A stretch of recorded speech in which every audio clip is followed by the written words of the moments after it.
Chers amis, depuis le 7 octobre, les grands moments de notre calendrier et de nos communautés sont devenus difficiles à vivre. D'un côté, nous nous réjouissons de nous retrouver, de faire le bilan de notre année et de célébrer les instants forts qui nous ont unis. De l'autre, nous ne pouvons ignorer la douleur des otages, la guerre qui semble sans fin, ni l'explosion de l'antisémitisme qui nous touche toutes et tous. Alors comment trouver la force et le courage de continuer à nous lever, à nous battre et à défendre notre identité? C'est dans le grand pôle Talmud Torah, éducation juive et jeunesse que j'ai l'honneur de diriger que je trouve chaque jour une réponse. Car chaque début de journée, nous avons avec l'ensemble de mes équipes, nous savons pour qui et pourquoi nous nous levons. Avec près de 500 enfants et 40 enseignants au Talmud Torah, 160 jeunes à Rimonim, notre mouvement de jeunesse, et 183 jeunes adultes réunis au sein de Yachad, nous sommes portés par une mission claire: transmettre, éduquer et faire vivre un judaïsme ouvert, égalitaire, inclusif et profondément ancré dans les valeurs du judaïsme libéral. Il y a 2 ans, lors de la création de ce grand pôle, je vous parlais d'une vision commune pour unir jeunesse et Talmud Torah. L'objectif était clair: créer un cercle vertueux pour nos enfants, qu'ils grandissent avec nous au Talmud Torah ou dans le mouvement de jeunesse à Rimonim, qu'ils célèbrent leur bar et bat mitzvah, deviennent aides-animateurs, puis animateurs, enseignants au Talmud Torah et même demain rabbins. C'est cet engagement intergénérationnel qui fait de nous une communauté vivante et forte. Pour accompagner cette croissance, nous avons structuré les activités des jeunes de Rimonim autour de 4 groupes, à l'image du grenadier. Les Nitsanim, les 4-7 ans, nos bourgeons, les Anafim, les 8-10 ans, nos branches, les Xaïm, les 11-14 ans, nos troncs, et enfin les Shorashim, les 15-17 ans, nos racines.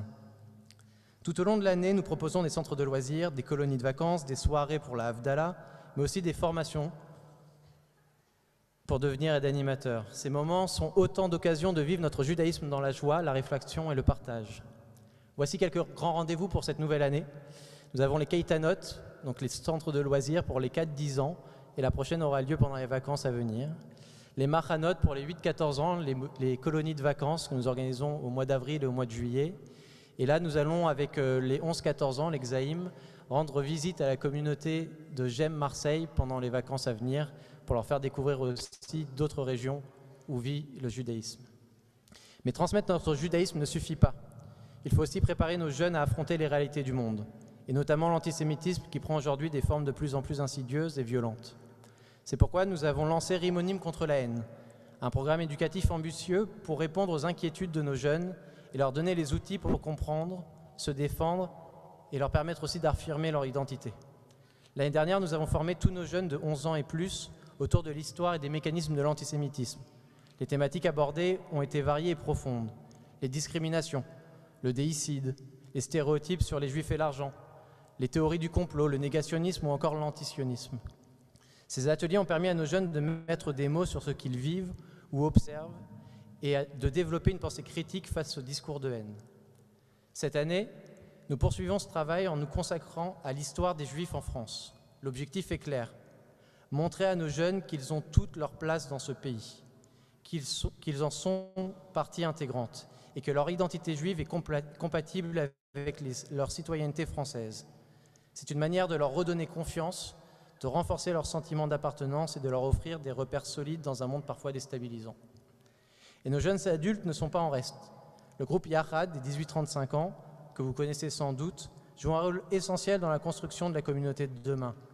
Grâce à l'engagement de ces bénévoles, que je remercie chaleureusement, et de Sarah Bérébi, ma formidable adjointe, qui fait un travail incroyable, Yachad propose des événements réguliers qui permettent à chacun de se reconnecter à son identité juive, quel que soit son parcours. Parmi leurs initiatives, il y a des dîners de Shabbat et de fêtes, des études, des sorties culturelles, les rabbis apéros qui fonctionnent très bien et que les rabbins aiment bien. C'est un rabbin, un cocktail, un thème. Des week-ends communautaires à Strasbourg, à Marseille, dans les autres communautés de GEM à travers la France. Et nous continuons à organiser le voyage Taglit pour l'ensemble des communautés libérales, donc un voyage qui est offert pour les jeunes entre 18 et 26 ans en Israël. Et les groupes qui est revenu de l'été dernier étaient ravis de cette expérience. Je souhaite aussi rappeler deux autres programmes qui sont les programmes qui constituent J'aime le Lab. C'est un programme qui a été développé pour aider les jeunes à renforcer leur engagement juif dans leur travail au quotidien et les aider à développer leur partenariat, etc. On a deux programmes principaux qui sont les rendez-vous Martin Buber, où on interroge l'économie au regard de l'éthique juive, et je tiens à remercier la famille Danziger et le fonds Danziger qui soutient cette initiative. Et nous avons J'aime ta start-up, un programme qui dote avec 2 bourses de 15 000 € des jeunes start-upers qui ont un impact sur le monde, avec un projet qui change la société ou la planète. Et je tiens à remercier le fonds Marc Hamon et la famille Hamon qui soutient également ce projet. Comme vous l'avez compris, comme l'a dit Claude juste avant, pour pouvoir faire tout ce que l'on fait, nous avons besoin de vous, nous avons besoin de votre soutien, nous avons besoin aussi d'un effort financier. Tous ces projets n'existent que grâce à votre engagement et également à l'engagement de certaines fondations qu'on arrive à convaincre. Donc comme l'a dit Claude, je vous donne juste le mode d'emploi, parce que je ne suis pas sûr que vous l'ayez eu pour les personnes qui viennent pour la première fois. Vous avez une enveloppe, vous avez reçu une enveloppe. Quand vous ouvrez l'enveloppe, vous avez un petit bulletin, un petit bout de papier que vous pouvez déchirer. Ce bout de papier que vous pouvez déchirer correspond au don que vous souhaitez faire.